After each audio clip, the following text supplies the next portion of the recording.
That's super cool. Yeah. What brought you to California after leaving Austin? Intuition, Wow. purely. I really want to talk a lot about intuition today just because that's something that so much of life is not seen or heard, it must be felt.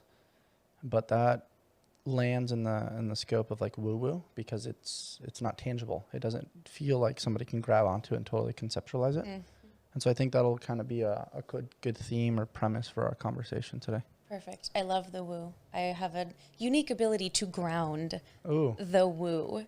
And that's cool. yeah. And I think it's really important for people because, like you said, most of life is intangible. Mm-hmm. You know, love is intangible, but we all know that there you go. But we all know that it exists. Mm-hmm. You know, it's like wind. You can't, it's intangible, but you see it rustle through the trees. Mm-hmm. You know, just because it's not tangible doesn't mean it doesn't exist. And I think as more and more people open their minds to that, they're able to live in a more evolved way and access more data, intangible data that can really guide you in directions that the logical mind wouldn't be able to conceive of. I love that. I love that you called it the logical mind too. That's cool. But ladies and gentlemen, welcome back to All Smith. Today I'm joined by a visionary guide, a spiritual mentor, an intuitive powerhouse who helps people bridge the sacred spaces between God, sex, and the quantum field.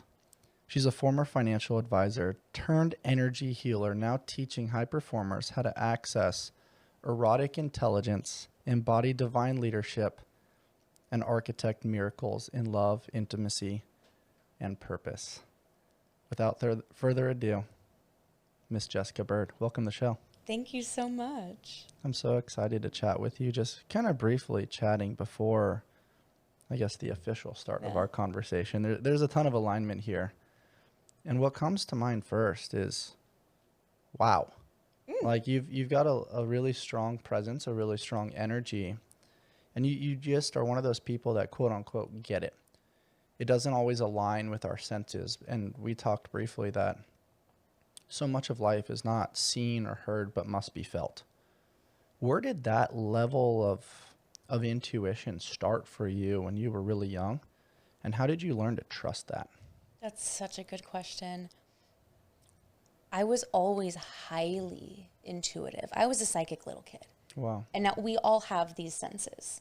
And for a long time, I didn't use the word psychic because it carries a lot of baggage. People think you're a fortune teller, you can tell the future, and that's not really it. We all are wired with intuitive senses, and mine were very strong when I was little, and I shut them down, specifically my clairvoyance, that's clear seeing.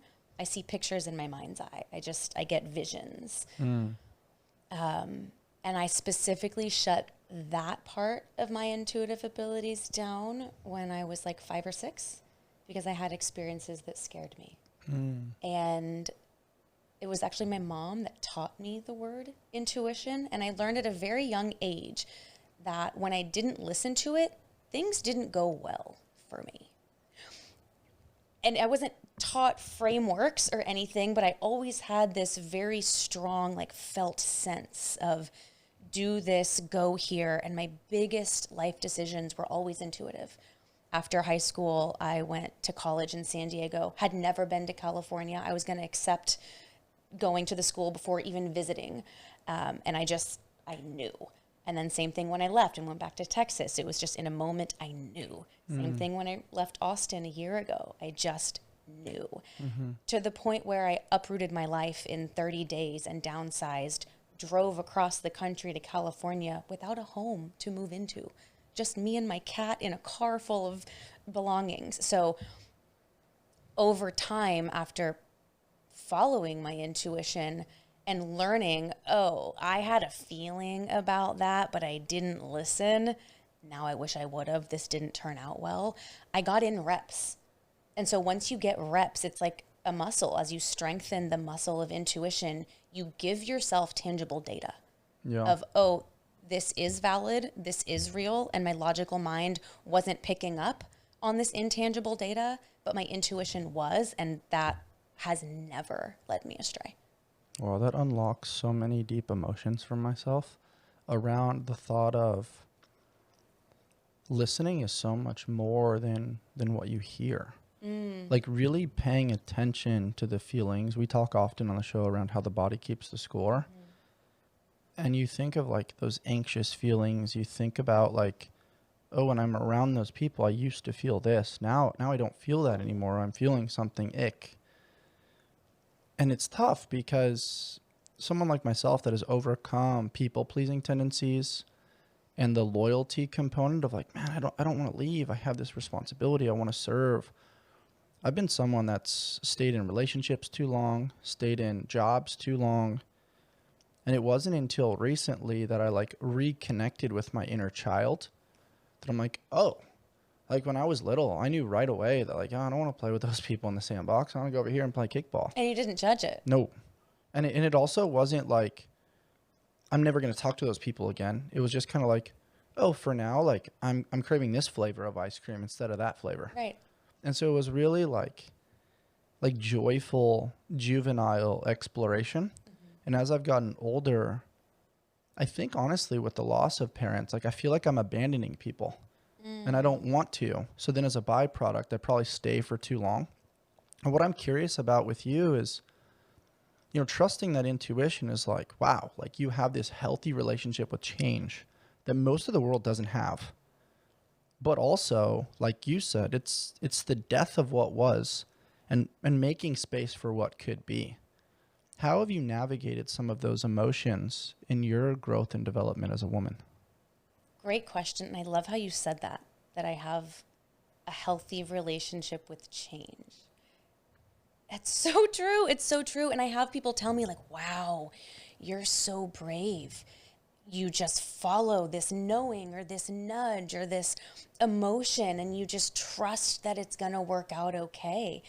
And that has been forged, not found, you know? And I love that. I love that tagline. And I think I've just formed such a deep relationship, an intimate relationship with myself, with my inner world. You know, I know my emotions, I know my thoughts, I know my ego, I know my inner child, you know, I know myself, but I've also formed such an intimate relationship with the unseen world, with God, with divinity, with this higher intelligence that weaves through all of life, that it knows how to create. Life knows how to live. Nature doesn't have a business plan. Nature doesn't have a spreadsheet, and it's not making projections. But nature's organized as fuck. It's so, yes, it is so organized. And it goes through seasons and cycles. And so as a woman, I have had to unravel a lot of conditioning of being a linear being, of being a logical being, of living more in my masculine energy, in structure, in discipline, which is important. We both have, everybody has masculine and feminine energies and tendencies. But for me, I learned to not only survive, but also to thrive and create success from that more masculine, rigid, disciplined place. And as a woman, I'm a very cyclical being. Our menstrual cycle reminds us of that every single month. We can't avoid it. And so I think women have more of a constant reminder of the intelligence of our bodies and the significance of tuning into our bodies, because we are so cyclical and that's in our face every month and every year, that I've had to really come back home to my feminine essence, my cyclical nature, understanding that there's seasons of rest, there's seasons of production, there's seasons of being really social, and there's seasons of being really internal. And where in the past I would have had a panic attack or gone into anxiety if I'm not producing right now, where's the money gonna come from? And I've just learned like, oh no, this is just the season, just like the tides in the ocean. It ebbs and it flows, and money ebbs and it flows. And I've consciously chosen to follow those rhythms and to allow my intuition to guide my every move, to show me that there's so much more possibility that my mind can't see. And in that, I'm not working with, what's the word? I'm not working with predictability. I'm working with potentiality. And that's the quantum field.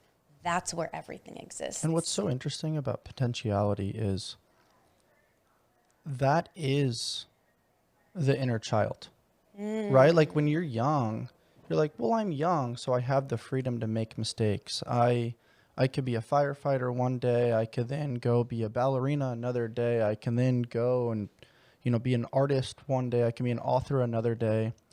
And you're full of this inner joy and fulfillment, knowing that you actually don't carry one title in the pursuit of, like you said, the money or, navigating capitalism or this linear projection, right? Like we think like, oh, we're supposed to get better every day, 1% better every day. We hear it all the time. And that doesn't mean it's wrong or it's bad to think that way. It's just, it's a variable. And I think the idea of like constant upward trajectory leads to an emptiness in the change of season, right? Because it's like, okay, you might be thriving in quote unquote spring, where everything's growing and evolving. And we think like, oh, every season of our life is supposed to be spring. But it's like, then you have, winter, spring, summer, fall. And it's like in the winter, everything's cold and docile. Money might not be coming in. We might need to be working in instead of working out, which means we're going to carry a little bit more body fat. We're going to really try to be a little bit more intimate and less spreading of the wings. And then it's like fall is a season of loss. And then summer is like, okay, let's just be free. Let's go play. Let's let it hang out. It's like almost like we have created this psychological addiction to spring and summer. And we assume that every part of the year, every part of our life is supposed to be like growth and play and this dopamine connection of like the comfort crisis, not realizing that like this iPhone needs to be plugged into charge sometimes. And it's not really the sexy time, but it's necessary for it to fully function to its full capacity. What's coming up for you as I kind of describe this in relation to nature and in relation to human habit, which is what we're observing on the day-to-day, and we're both actively doing that too, even though we know better. Right. I mean, that's capitalism. This is the result of capitalism and constantly looking at our life as a graph, as it needs to always be an upward trajectory. And then people kind of get burnt out. This is the pattern that I've seen. Constantly seeking the upward trajectory, constantly growing, constantly achieving, constantly dopamine hits, and then we burn out. And then there's that crash. And then in that crash, people struggle to actually replenish and rejuvenate and let the nervous system settle to an organic pace. Because that constant go, go, go is an inorganic pace. It is not sustainable for humans, for the body, for the psyche, for the energy, any of it. And so then we crash, and we have to actually go into the mind and see all of those programs that are running and the judgments that we're making about taking a break, slowing down, all of those things. Because when you're resting, you're not actually resting. You're still mentally checked out trying to get back to the upward trajectory. So true. And that's where people can stay in this cycle, and then disease happens, and then health issues happen, and life kind of slaps you around. And so that down season is really, really important. And in that constant go, go, go, you have far less access to your intuition and to that what I consider higher level data, this higher level information. It's really hard to access that when you're stuck in the logical mind and you're stuck in production mode, because you're not tuned into the subtleties of sensation, of feeling, of emotion, of the change in the tides. You're setting your sails in one direction. And even when the winds of change come in, people are putting the anchor down and resisting and just saying, no, I'm going in this direction. Well, you're going to be tossed around with the waves, you know? And that's such a beautiful description. And it just goes to show, like, we're so stubborn as a species. We make up our mind and we're going to do this thing. And that's just not how nature works. But it's like fear. It is. It absolutely is. It's craving of certainty. Yep. And then it's also, hey, when I rest and somebody else chooses not to rest, because we're not all synced up in our season. Now there's this like preconceived judgment. Now we feel less than. And it all comes down to, like you said, capitalism and marketing, where, you know, a scarcity mindset then gets thrown in. Oh, if you don't figure it out, you don't use AI, you're going to be, you know, tossed to the side. You're not going to get to play anymore, and you're going to be replaced by robots. Robots don't have feelings. They just get shit done, and they're going to make us money. Right? Like, that's kind of the narrative that's being pushed right now. That doesn't feel good. And then it's also this ideology relating it back to women and your connection to the masculine. It's like, so many men are like, hey, provide and protect, just keep going. Feelings are not something you can rely on. Motivation is just something that comes and goes. Like, we need this logical mind. Let's push, push, push.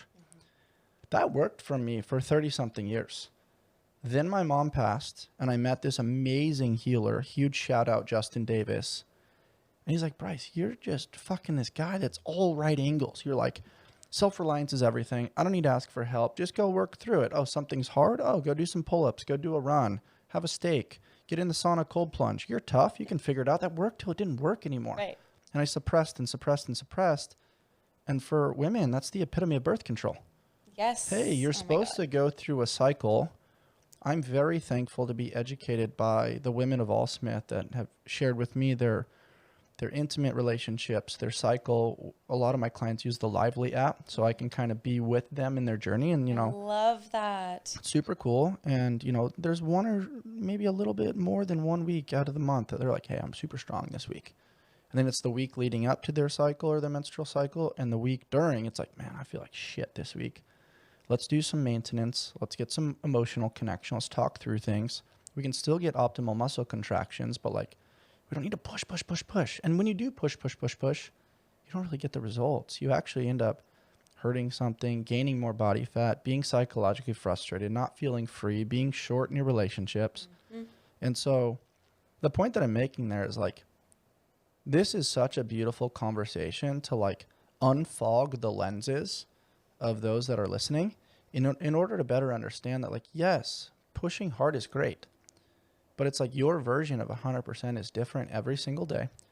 And the goal is consistency, checking in, and an intuitive approach. But that's not scalable according to capitalism. And I've always pushed back against that. And you're someone that's come from a world of, hey, I've scaled things. I've made a bunch of money. I've done things. And that works till it doesn't work anymore. And so I'm curious how to unpack some of these things for people that are like, trying to conform to societal norms and like win, but then also realize that like we're not robots. The whole point of this conversation is like, how do we get back to being more human in a world that's trying to make us more robotic? You and the pointed questions, you're really good at those. You're really good at tying it in and going right there. I appreciate that. Yeah. I received that. Yeah. So I'm going to go woo for a second.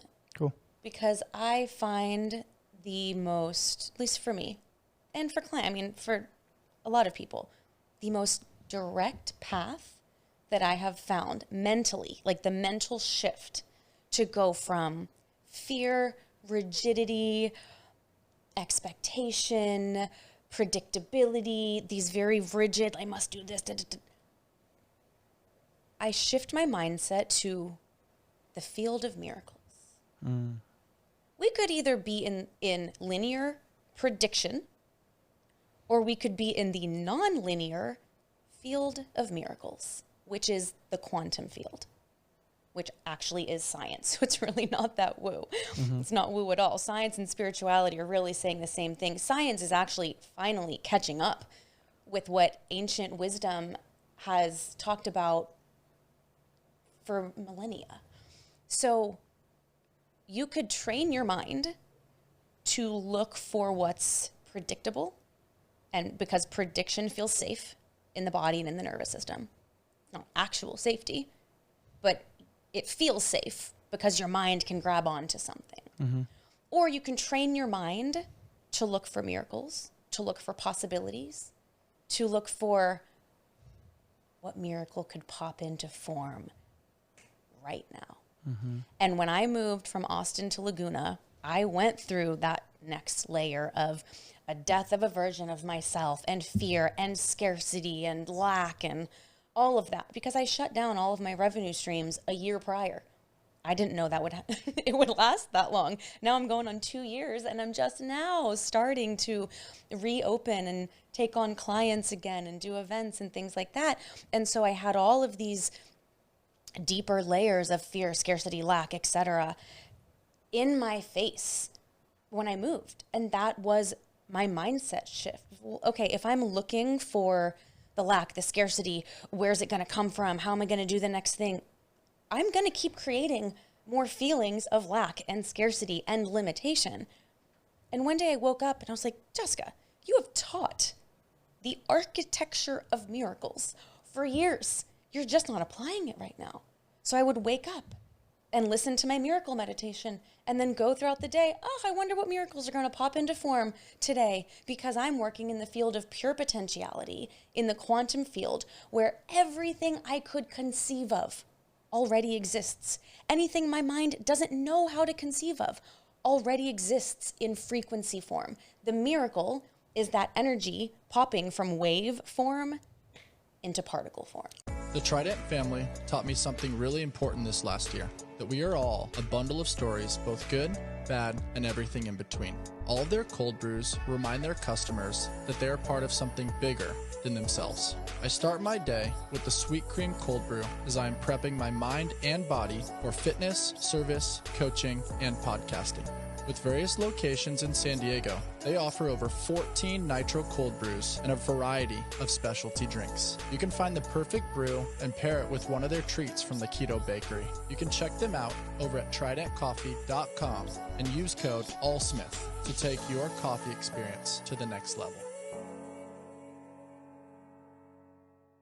I love that you said that. I recently had a close friend and a client lose his dog of 13 years. And as somebody who's experienced a lot of loss, he asked me, I was like, you know, Bryce, what I'm struggling with is I feel like I'm never going to see him again. I'm never going to feel his energy. I'm never going to get to talk to him again. And I said, well, I'm going to pull from the famous Tony Robbins real quick. If you exchange expectation for appreciation, your world changes forever. You might not see him in the same way. Mm-hmm. But if you're open to it, i.e. Peter Pan, which sounds woo-woo, it sounds silly, but it's like, I just saw this thing. I sent it to Tana, who was communicating with you about, like, there's a guy that, like, can create energy with his mind. There's another guy that, like, can attract metals to his body. You talk about the internal effects of Wim Hof. There's people doing miraculous things, and a lot of people look at it and like, oh, that's not possible because it doesn't align with science. It doesn't align with my senses and my conceptual understanding.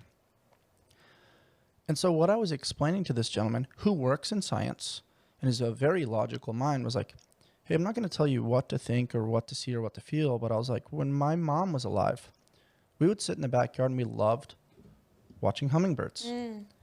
And she ended up putting a bunch of hummingbird feeders out there, and it was like a freeway of hummingbirds in the backyard.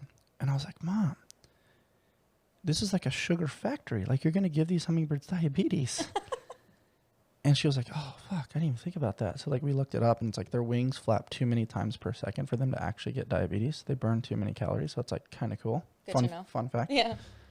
But anyway, the point being is when she passed, I went through that victimhood for a couple months of like, oh, she's gone forever. I used to talk to her every day. I can't talk to her anymore. This feminine energy is lacking. I doubled down on my masculine and just kind of shut people out. I isolated and just was not in a good spot. And then upon meeting my great friend and healer, he got me grounded again in to Mother Earth. And realizing like, hey, maybe you just need to like stop being here and look here a little bit. And all of a sudden the hummingbirds were around. I wasn't chasing the energy. I was learning to attract it. I'm still learning. And all of a sudden the butterflies would get a little bit closer. And those reminded me of the season of life that I was in. I felt like I was like misunderstood in the cocoon. And the reason why I like sharing personal experience is because I think it's relatable to other people, and they don't always feel comfortable sharing the vulnerability, especially men. Right. And so like I felt like I was in a cocoon, misunderstood, going through a death and wanting to die at that time. And then eventually realizing like, whoa, I might get one wing out and I might get another wing out. And so between the idea of the butterfly, the idea of the hummingbird, I shared this story with a good personal friend of mine. He was like, whoa, that's really cool, man. I'm gonna unfog my lenses and I'm just gonna pay closer attention to nature a little bit, and I'm gonna be in my breath, and I'm gonna be less victimous and more just open and kind of cerebrally shifting my gaze a little bit. I was like, that's cool, man. Like, I'm not telling you what to do. I'm holding space for your grief. And so anyway, he comes back the next day and he shows me this video. He's like, what the fuck, man? Like, I had this prayer that I talked to my dog, and all of a sudden this moth was like in the house, and he kept flying around me and like kind of being annoying. It was so big. He was like, at first I wanted to like smack it and kill it, but he was like, then I felt something and I almost was like, whoa, the synchronicity and the coincidence of we just talked about this and now I'm experiencing it. And he literally said out loud, hey, if you're Chucky, go close to your food bowl and like show me. And he did, on video. And he was like, nobody's going to believe this. And like, I mean, I get goosebumps and my heart races subtly as I share this publicly and with you. It aligns with that quantum field, the architecture of miracles and the beauty of like, wow, if I'm seeking connection and I ask for it and I'm open to receiving, these miracles can exist. The same way when you're like, man, I really want that yellow Lamborghini, you start seeing more Lamborghinis. Yep. It's just an interesting ideology, and I don't know how to create buy-in for people that are kind of shunned to that. And maybe it's the famous Mel Robbins, like, let them. People can only receive to their level of understanding, which is okay. But what comes to mind for you as I kind of share this story? I mean, first of all, it's fucking cool. Yeah. Like that he got to experience that, and like we happen to be talking about it. Second of all, it's like, there's so much beauty in the human experience if we allow it to happen and we're not just like, what can I get from this? How much money can I get? Blah, blah, blah. It's like too much. Right. Well, I agree. Let them. I have seen, experienced, and facilitated countless miracles. It's become the norm. I'm still in awe and like charmed by it when it happens, but it's a daily experience. And so I think my mindset is a little bit easier to shift into the field of miracles and possibility because I've trained it, and those neural pathways are deeper for me. For other people who have really deep ingrained neural pathways of predictability, of logic, of if I can't see it, touch it, measure it, it doesn't exist. Usually it comes down to fear. They are more comfortable and it feels safer in that realm of predictability. If they want to live there, let them, by all means. You have to want to experience something different. You have to feel open to it. It actually brings to mind somebody that I briefly dated for like a month, somewhat recently, like within the past year. And he had never really been exposed to energy work or this whole multi-dimensional world that I live in. But he kind of walked in on me channeling one day. And my personal channeling experience, I call it an erotic transmission. Life force energy is moving through my body, and it's a very kind of sensual, embodied experience. And that's how I really open up these broader intuitive senses and just data moves through my body. And I was doing that. And afterwards he said, I don't know what that was, but I felt it and it's real. Wow. And I was like, yes, it is. Wasn't asking you, wasn't seeking your validation. I don't care. I know it's real. I live in this world. But he felt it. And he was like, I used to live in a woo-woo place and I've met healers and whatever, and they just all seemed woo-woo and fake to me. But like, whatever that just was, I felt it. He was like, can you do it to me? I was like, sure. So I briefly did very minimal energy work on him, just kind of aligning his mental, emotional, somatic intelligences, kind of opening up his intuitive senses a little bit. It was very brief. And he dropped into the deepest meditative state. And afterwards, like he didn't want to come out of it. He was like, oh my God, will you do this to me every day? Do it more. I love this. Like, how can I was like, I didn't do anything. I helped you access what you already have access to. I was just helping you turn the dial in your consciousness to tune in to that deeply present meditative state. A couple days later, he asked me to do energy work on him again. And now I know very little about his past. I, just recently met him. And I said, there's a girl. I feel like there's a girl present that's coming through. She's young. She has flowers in her hair. She's in a wide open field.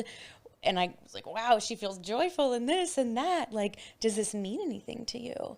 And he was absolutely shocked. His sister had died 10 years ago and he hadn't fully grieved it. And he was like, that is the exact image that I have in my mind every time I think of my sister. And I was like, well, she's very present. And I delivered one brief message and that was it. And in the moment, he was very open to it. And then afterwards, he kind of shut down because he didn't know that type of connection was possible. It was kind of like your friend you were saying earlier, like who had lost somebody and was grieving, like, I'll never see them again. I'll never touch them again. I'll never talk to them again. And he was like, I didn't know that I could still connect with her just in a different way. And it kind of freaked him out a little bit. He wasn't prepared for it, but it opened up this whole other world of, like Einstein said, energy is neither created nor destroyed. It just changes form. It just changed form.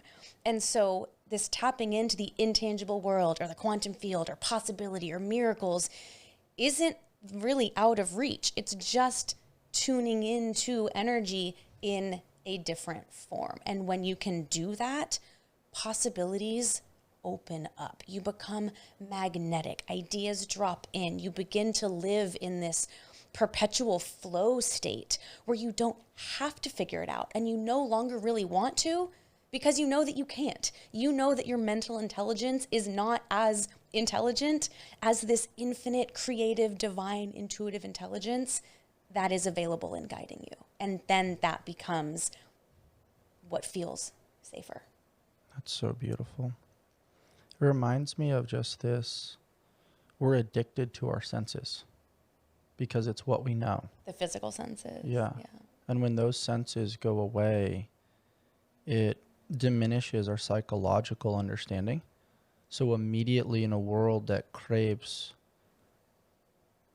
certainty, love, and understanding, it's like the epitome of death or a black hole. It's like, I don't know what that is. I'm just going to be avoidant to that. It's like the boogeyman under the bed when we're young.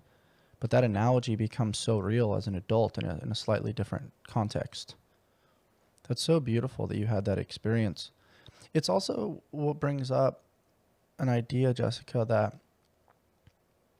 I think people want to be seen, heard, and understood.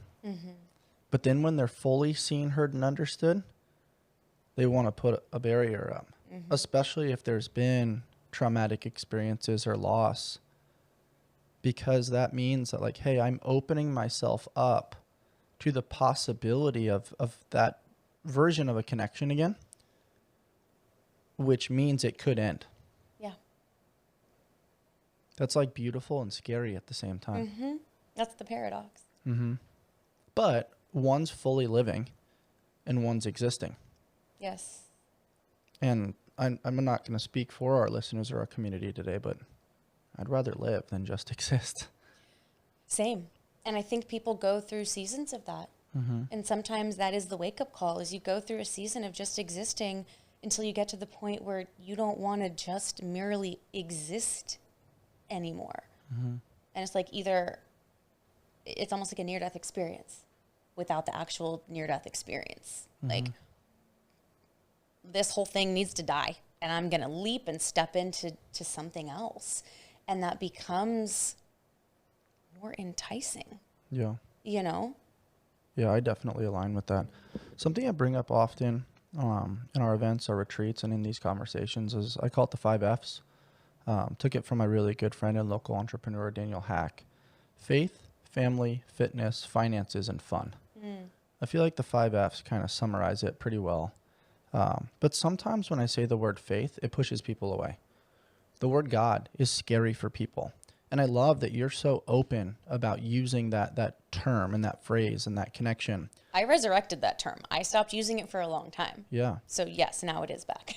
That's cool. I want to know that journey, and I want to know, like, what does God mean to you? Mm-hmm.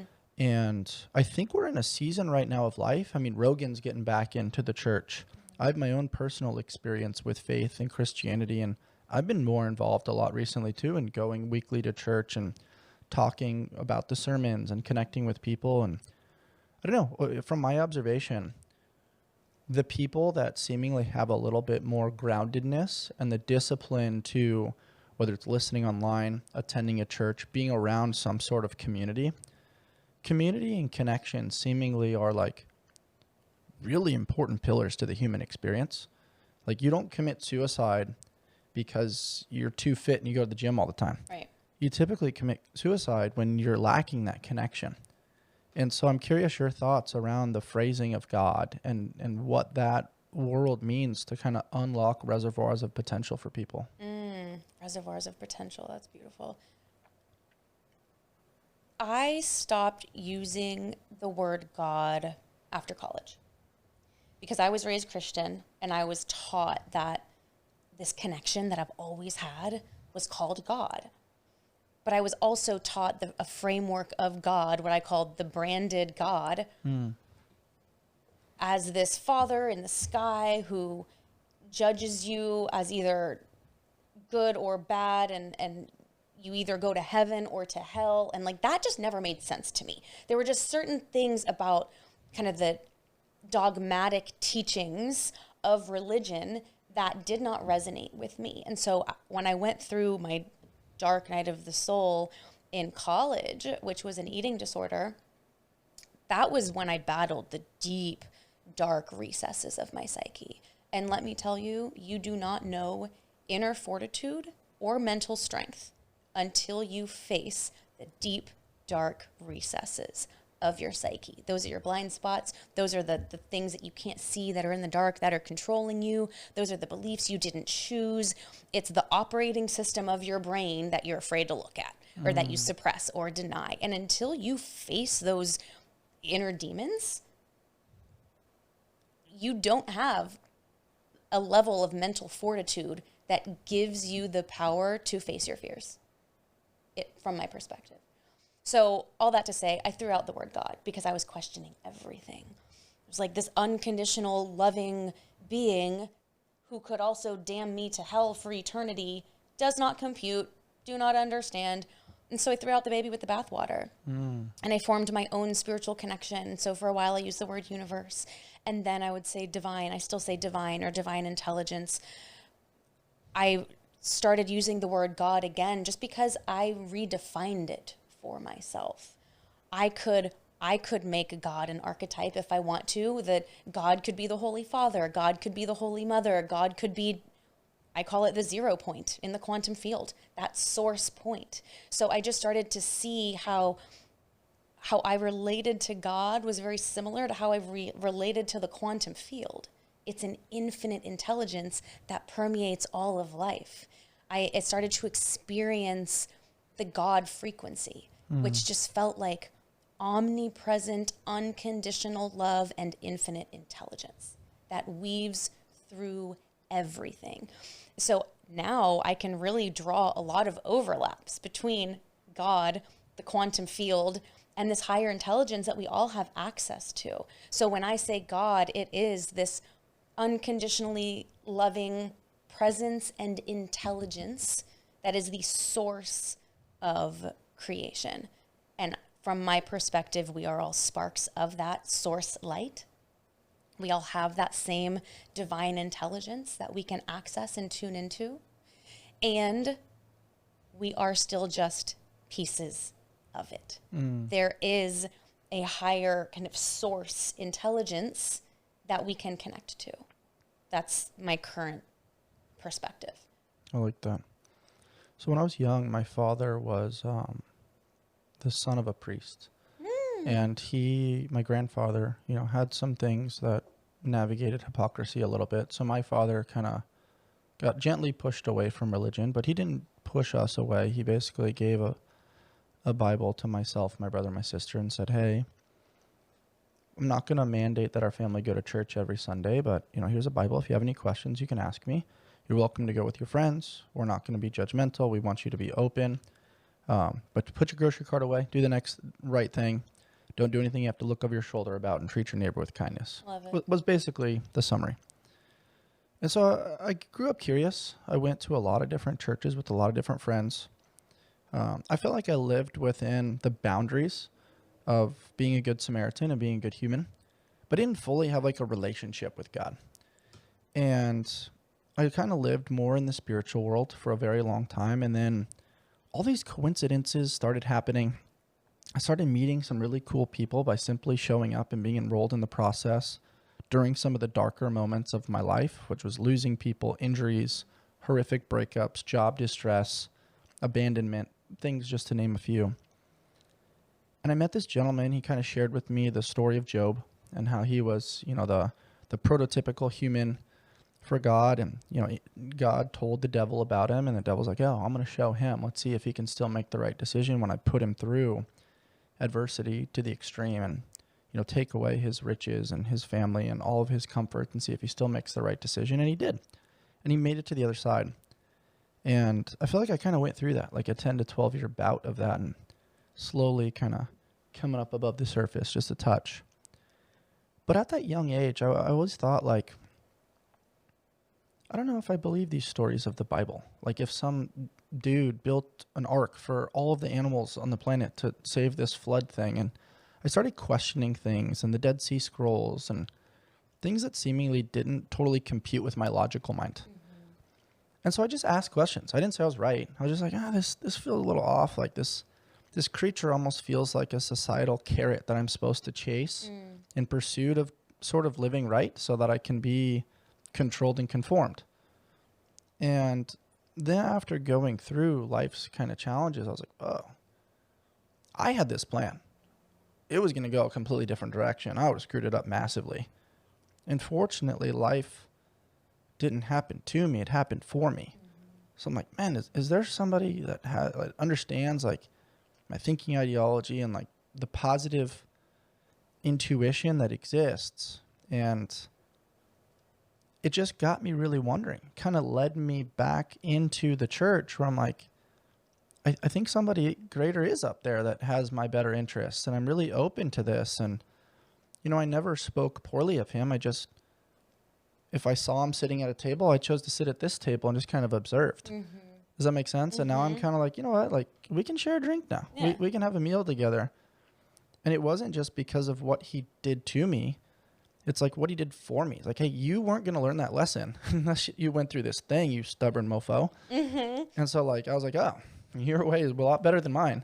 Totally. So I'm curious your thoughts there. Like, that was a little bit of a rabbit hole, but I feel like there's a lot of people that think that way. They're kind of like, is this God figure real? How was the world created? And all these various questions about the human experience and these energies and what happens when we die and why bad things happen. And right.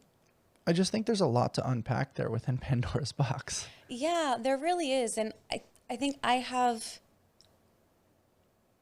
maybe a unique perspective because my psychic senses are so online. Like I have the gift, let's say, of being able to zoom way, way, way out. I can see the quantum field. I can see energy. I can see a lot of the unseen world. I can connect to loved ones on the other side, you know? And so my perspective is different than maybe the person who is not tuning into their intuitive senses so much, because I have countless visceral felt experiences with it. So for somebody who has not had those experiences, I think it's more of an opening of what feels true to you. You know, like I think most religions are all ancient wisdom that have been passed down from generation to generation and maybe interpreted in different ways.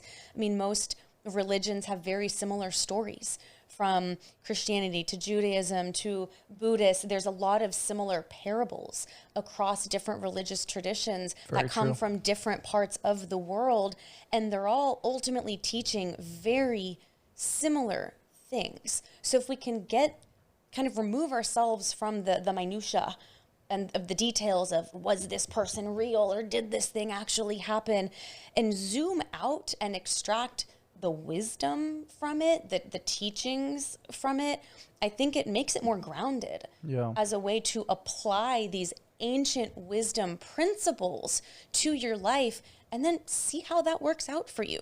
Does it make your life better? Does it resonate with you? Like, truth is felt in the body, and you have to discern what is true to you. And I think a lot of different religions are different rivers leading to the same ocean, and whatever your way of getting there is absolutely perfect. I think anyone who preaches, this is the way and this is the only way, well, you're in very black and white thinking at that point. And so that's no longer the field of miracles. You're in, it's this way or no other way. You're in rigidity, thinking that there's one path to the greater ocean. That is the most eloquent depiction of that I've ever heard. I really appreciate that, because what's coming to mind is like rocks before sand. Ooh. Right? Like get the big pieces before you just start going after the granule things that probably don't matter that much. You know, it's like stepping over $100 bill to pick up a penny. It really doesn't matter that much. And I think about like the fitness world, and it's like we preach simplicity is the ultimate sophistication. Like if you push, pull, hinge, squat, carry some things, maybe breathe a little heavy sometimes with some monostructural things like running, rowing, biking, jump rope, and you connect with nature, you connect with people, hydrate a little bit, eat real food, you're probably going to be pretty fit. Get your steps in. But then when we want to get into, like you said, the minutia of like, how many grams of this, how many grams of that, like, can I get away with this form of sugar instead of this form of sugar? Like, we're always looking for like, what can we get away with? How little sleep can we have? If I don't sleep that much, can I take some methylene blue, or can I take this supplement and this biohacking thing? If I sauna cold plunge, can I train one less day per week? Because, you know, Dr. Rhonda Patrick and Andrew Huberman said that's really good in the form of elongating my life. And, you know, if I do this thing over here, Peter Attia says that. And it's like we grab at all these clickbait versions of biohacking quick fixes without realizing, like, move often at a slow pace, sprint every once in a while, lift heavy things on occasion, be open and connective, and eat real food. Try to sleep 8+ hours a night. Stay away from blue light and things that are like keeping you awake and kind of endocrine disruptors. But we always want like that little thing. Like I had somebody yesterday that was like, oh, women shouldn't cold plunge. And I'm like, within context, within reason, like the temperature could change. Like, what are you using it for? And then somebody else was like, oh yeah, I saw that, like, if you cold plunge, it's going to mitigate your muscle mass. And I'm like, well, if you're using it for that, maybe. But it's like, if it changes your state, makes you feel more alive, connects you to your breath, and you're using it as a tool to become a more connective human, man, it can be a great tool. If you're using it because you're a consumer rather than a contributor, And like, absolutely. And like, that's kind of what's coming to mind for me in this conversation is community with self, your cells, your energy, all those things, community with, you know, your workforce, community in the podcast space and, you know, this social media, internet world, community with family, friends, all those things, not in any particular order. Community means that you're like actively a participant as opposed to just a consumer. And I think in the beginning of active participation, like you might consume in the beginning and you're kind of observing, you're like, oh, now I'm starting to get this. I can't just take pleasure from my body. I actually have to explore and feel and resonate. And if that energetic understanding diffuses into the world, it's like, okay, I can go to church, but it's like, now I want to like ask better questions. I want to meet people. I want to share my experiences and then be open to learning theirs. And now it's like this energetic ping pong where movement is flowing as opposed to playing in the realm of stagnation. What comes to mind as I kind of describe it that way? A lot of what you were saying about the mind and wanting to figure out the different things or the minutia versus simplicity, that really just points to somebody who is stuck in their mental intelligence. We have other intelligences. Most people are playing primarily in their mental intelligence, and then it becomes a cage. It becomes a prison, and people don't know how to get out of it. And that's where they're locked in fear. They're stuck. They don't know how to be fluid. They don't know how to take a leap of faith. They don't know how to take the unpredictable path. You're stuck in this intelligence that society has told us is the most valuable intelligence. And I would argue that it's not. The way that I see it energetically is our three primary intelligences are mental, emotional, and somatic. Somatic is of the body. Your body's intelligence. Your heart knows how to beat. You know how to breathe. Your heart is the emotional intelligence, how to feel. And so there's a lot of, I think in the personal development space or in the healing space, it's people are teaching somatic intelligence and doing somatics and biohacking and all of these things, or emotional intelligence. All of that is great. Those are still only the three primary intelligences. If you're focused on just those three, with all due respect, you're already behind. Because the two higher level intelligences that are predicated on those three being fully operating is your intuitive intelligence and your erotic or creative intelligence. And those are where we really get to play with possibility, potentiality, and miracles beyond what the mind can project. So yes, the mental, emotional, somatic are all super, super important.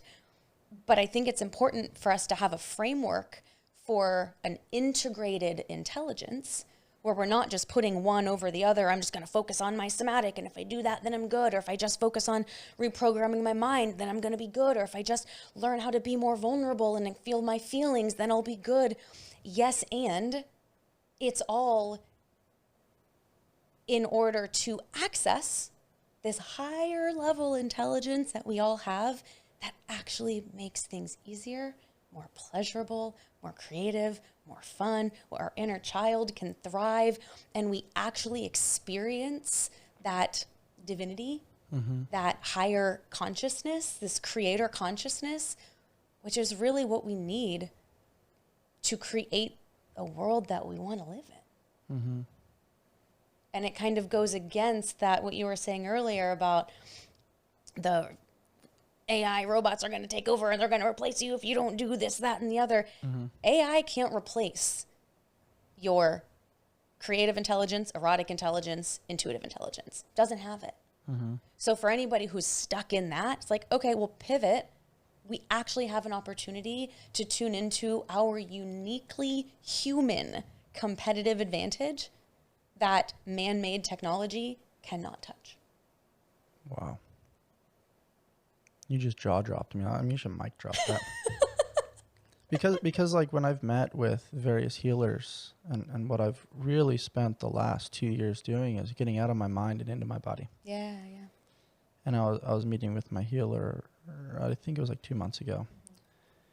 And I was like, I hear what you're saying, but something right here feels like this. And I like explained it to him, and he just got this big smile on his face.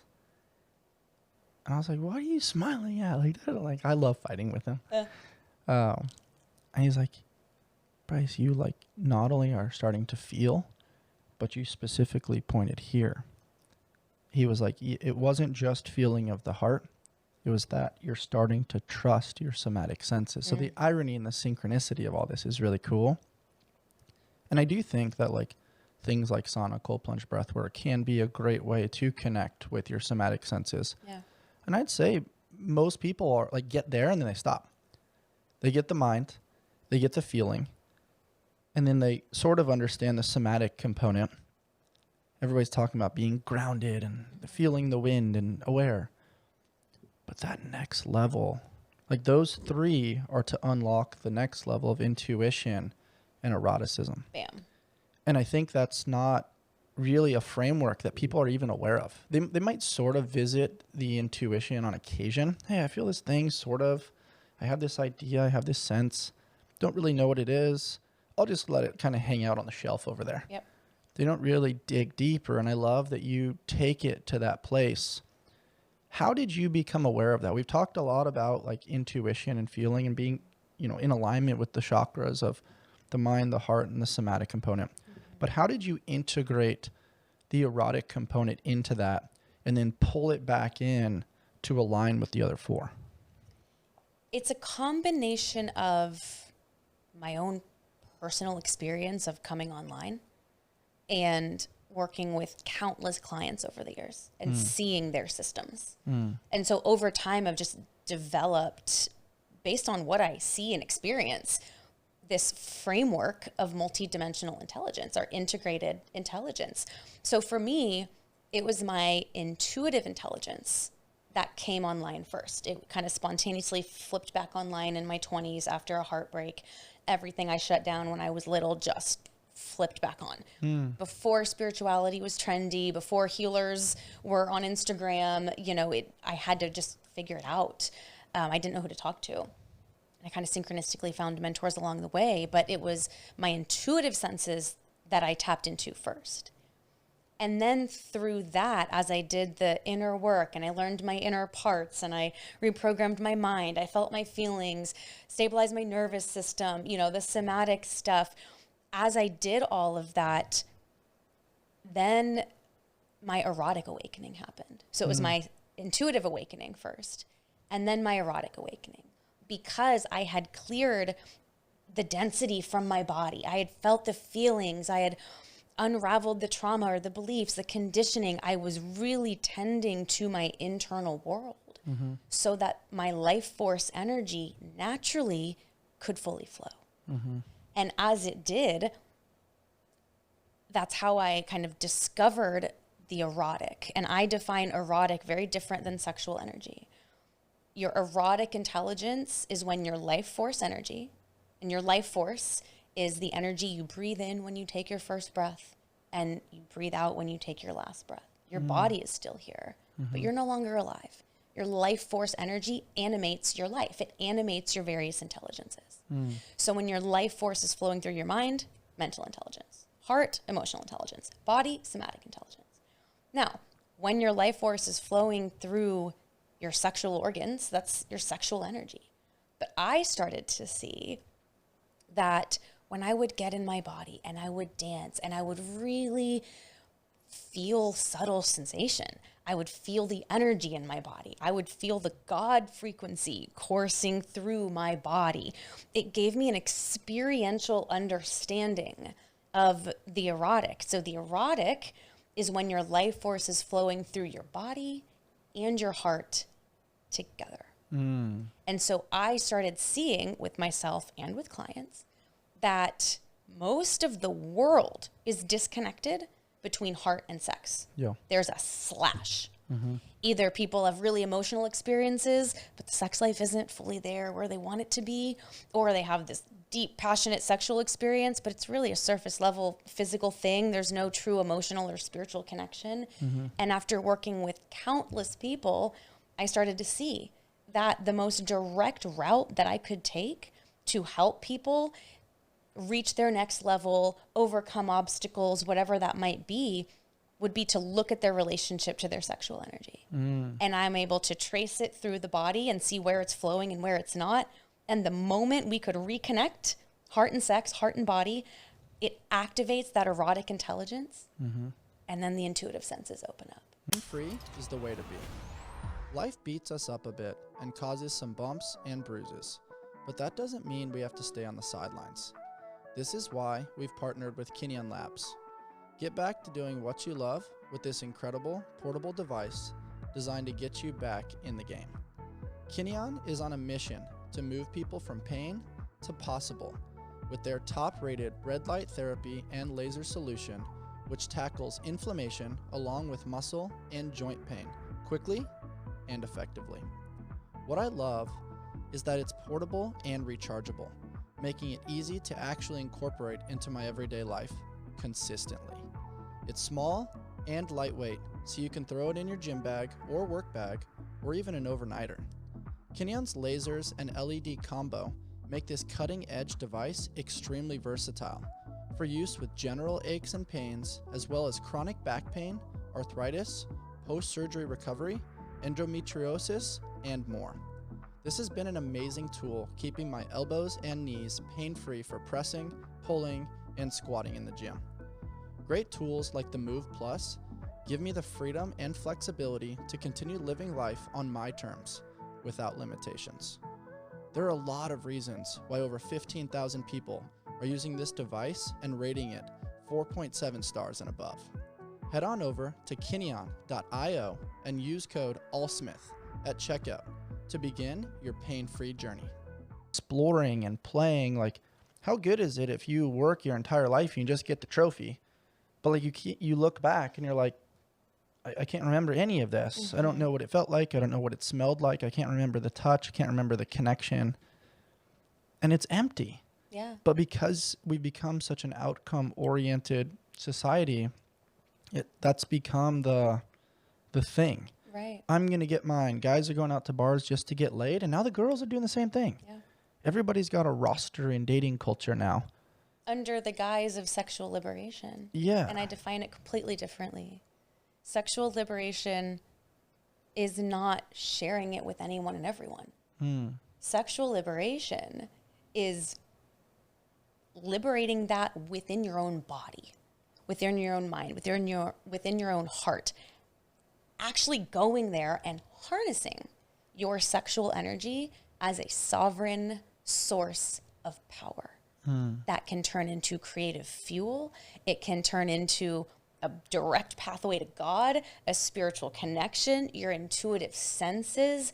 And so I think it's been misbranded, as most things are, is people want to be liberated in their sensuality and sexuality and just go sleep around.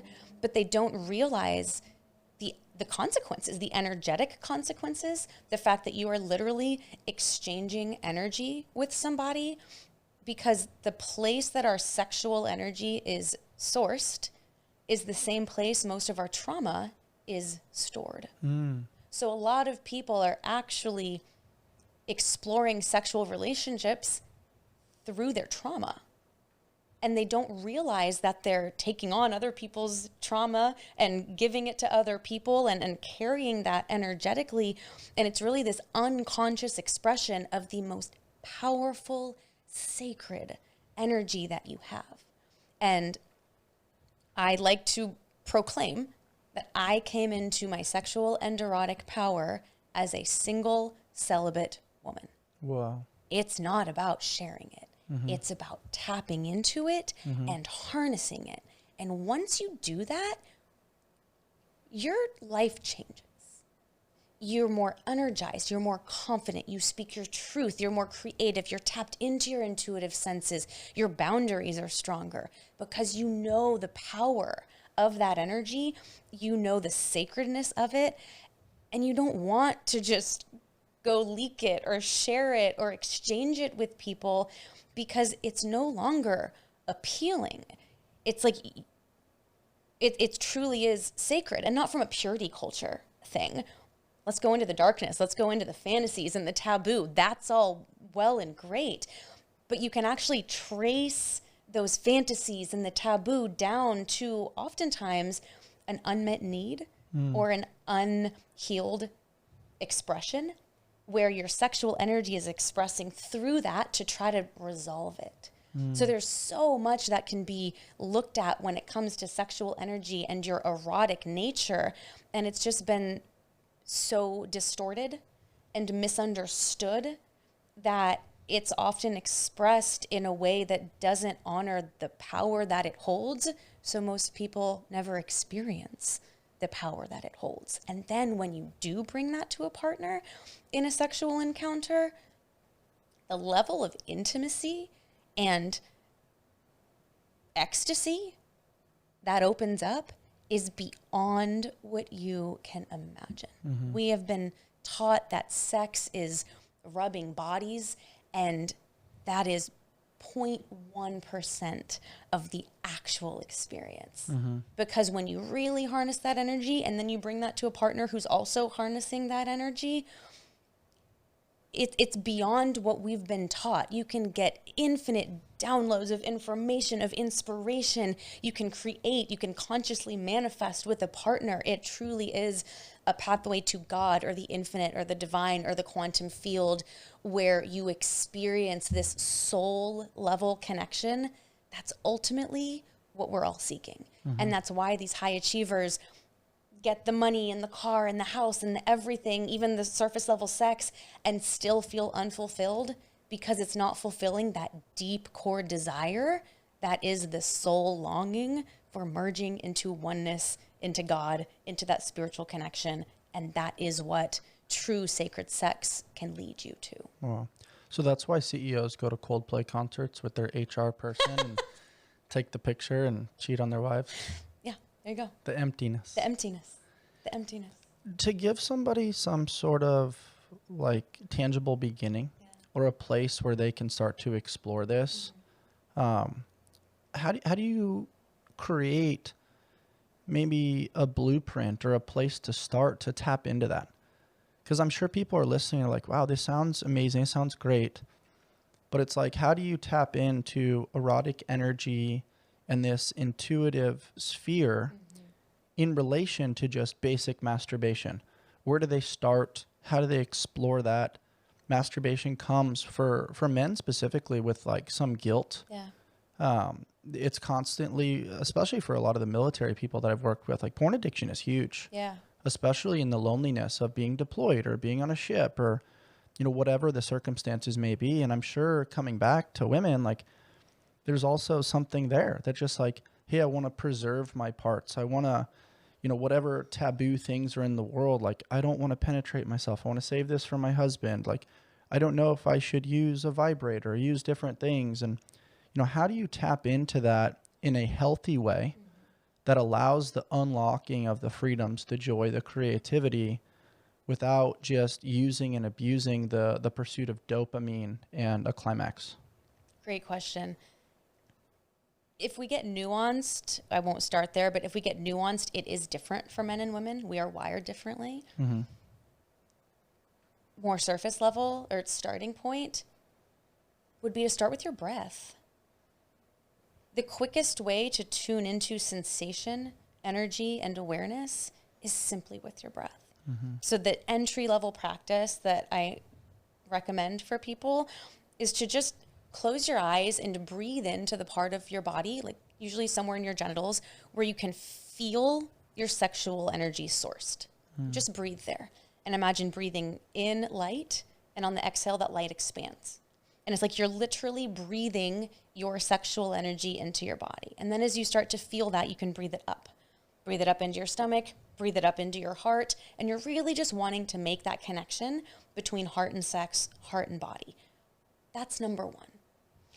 Now, if you're with a partner or you're self-pleasuring, really the key is that heart connection.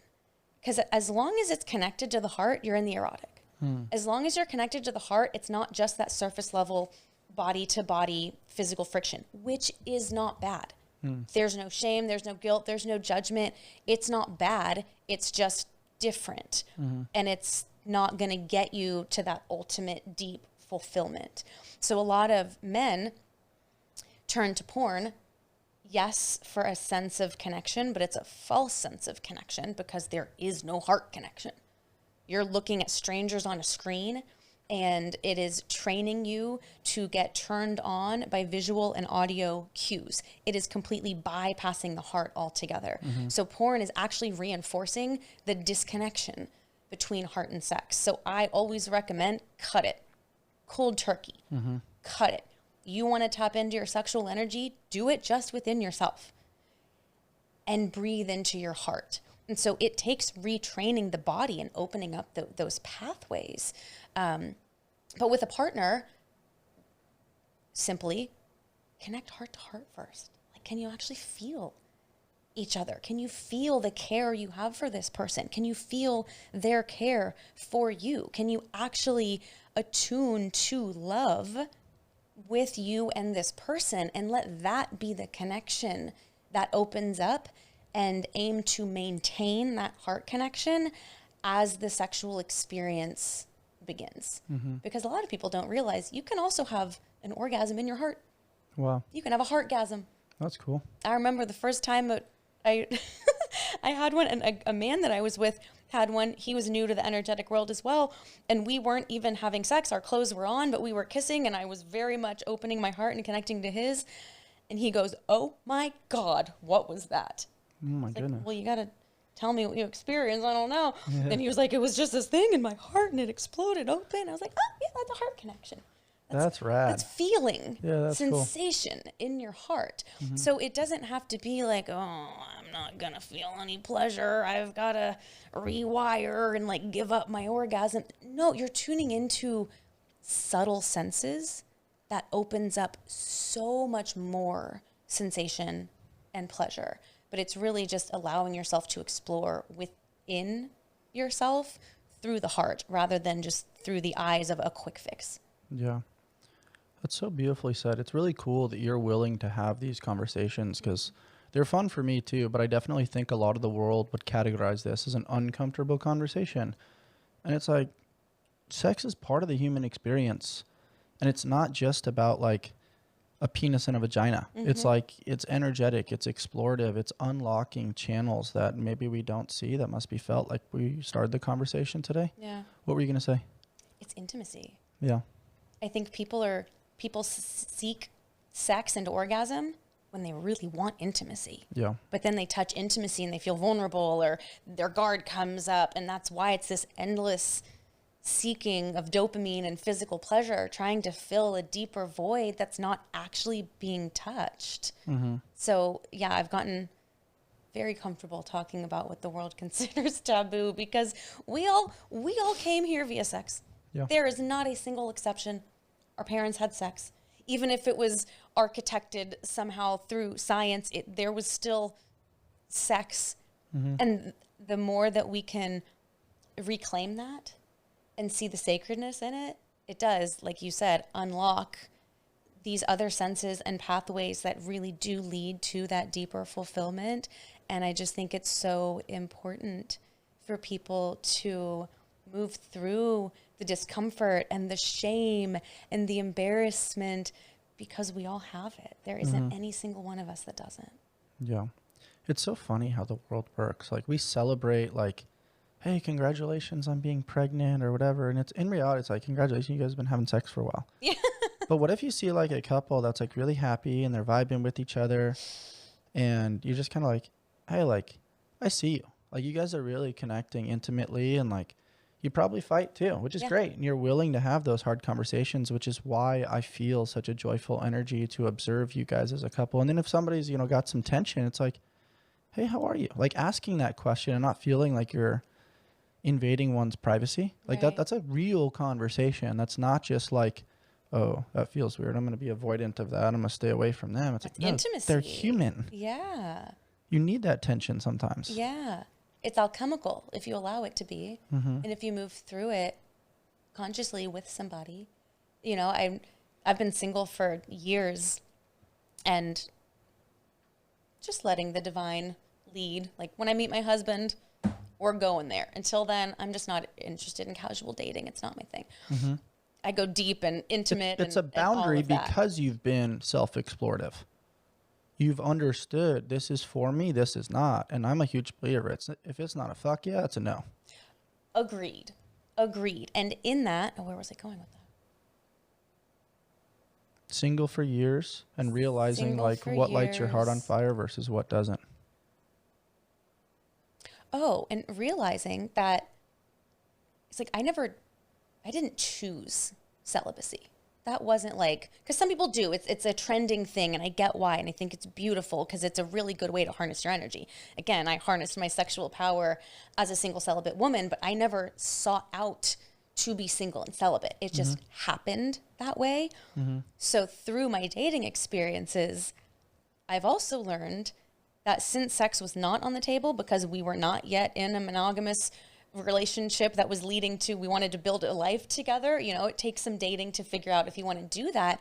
And so in that dating process over the years, I've actually discovered that I have had more deeply intimate and erotic experiences than many married couples who have been married for 10, 20, 30 years Oh, for sure. have ever had. I believe that for sure. Because it opens up so many more gateways and avenues that you just don't know exist and you don't have access to if you're stuck in that kind of linear relating and avoiding the deeper intimacy of your heart, of the hard conversations, of even eye gazing. Mm-hmm. I mean, I remember telling a couple that I was working with years ago, sit down and get naked with your partner and just eye gaze. Mm-hmm. They were both cringing. They were like, oh my God, that is so vulnerable. What do you mean? I'm like, you've been having sex for years. Like, but the eye contact alone, even clothes on, eye contact alone. They're like, that's so vulnerable. That's so intimate. Really? Yes. My wife and I do this thing. I freaking love it. I look at her and she looks at me and she goes, I like you eyeballs. And it's like this cute little thing. I'm like, you know, sometimes I do it. I'm like, I like your eyeballs. Yeah. And it's such a unique thing, but it's I see you. I'm not just looking at the beauty of your eyes. I'm like, I'm seeing past that and I'm trying to feel what you're feeling. Yeah. And I think sharing in that experience is so special. And I love that you're tapping into that. I love that you notice. You're finding ways to really curate the conversation where it's relatable and digestible, Thank you. which I think is incredibly important in a world that is shunned away from that. But I think my intuition feels like you're in the right place at the right time. You took the leap. You're doing it your way. You're the famous Emerson quote, do not go where the path may lead. Go instead where there is no path and leave a trail. I'm there. That's you. Yeah. I love it. And I think what you're doing is really cool, and you're finding the right verbiage, the right language, how to navigate it through a framework and a structure. And in a world of standard operating procedures and systems, I think it's going to land. Thank you. And when I saw you on our good friend Josh Church's podcast, I was like, wow, I really want to connect with Jessica Bird. Oh, I'm so glad. I appreciate that. Yeah, it was cool. If you could leave a message to our community or have a statement on a billboard of some sort, what would you like to say? Oh, statement on a billboard. That's such a good one. Let's see if anything comes up.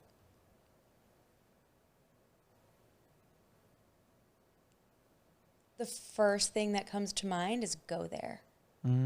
Wherever you're afraid to go, whatever you're afraid to feel, whatever you're afraid to face, whatever you're afraid to admit to yourself, the secret you're afraid to reveal, the part of yourself that you've kept hidden, that desire that you secretly have, go there.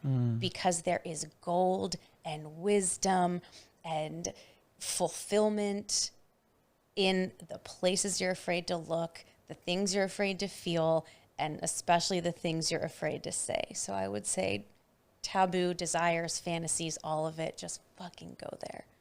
I love that. There you heard it, guys. Go there. From Miss Jessica Bird. Thank you so much for joining me today. Thank you for having me. Where can people find you? Instagram and my website. So Instagram at It's Jessica Bird, website www.jessicabird.co. Very cool. We're a .co as well. Oh, nice. Allsmith.co. Something about it just lands right now. It does. I feel like it. the .com boom is gone and the .co is cool. There's less things to type into the browser anyway. .co is here. Yeah. And then are your listeners in San Diego? We've got listeners all over the world. Okay. Yeah, we've got a lot of them in the United States, San Diego, East Coast, some in other countries, which is great. Okay. Well, for the San Diego and LA people, I'm bringing my psychic sex ed live channeling events to San Diego probably the soonest, and then LA if this conversation interests you and you want like an experience of it. It's a really fun place to tap in. We'll definitely chat. We'll get our community involved for sure. There's so much to learn and unlock and reveal, not just to the world, but to ourselves. Yeah, first and foremost. For sure. Yeah. Guys, if you enjoyed my conversation with Miss Jessica Bird today, please rate, review, subscribe, and as always, stay on the hunt for who you've not yet become. Till next time.